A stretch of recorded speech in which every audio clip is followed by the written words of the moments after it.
Минздравкоме рекомендует сохранить льготу в виде лекарств, а не денежной компенсации. Особенно важно выбрать льготное лекарственное обеспечение тем, кто имеет хронические заболевания. Онкологические, сердечно-сосудистые, сахарный диабет, бронхиальную астму и другие.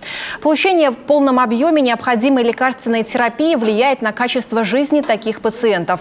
Напомню, к основным федеральным категориям получателей бесплатных медикаментов относятся участники Великой Отечественной войны, лица, награжденные медалью за оборону Ленинграда или знаком жителю блокадного Ленинграда, герои Советского Союза, герои Российской Федерации, полные кавалеры Ордена Славы, инвалиды первой группы, неработающие инвалиды второй группы, дети-инвалиды в возрасте до 18 лет, родители и жены военнослужащих, погибших вследствие ранений, контузий или увечий, полученных при защите страны, семьи, имеющие в своем составе детей в возрасте до 3 лет или многодетные семьи, в состав которых входят дети до 6 лет и некоторые другие категории граждан.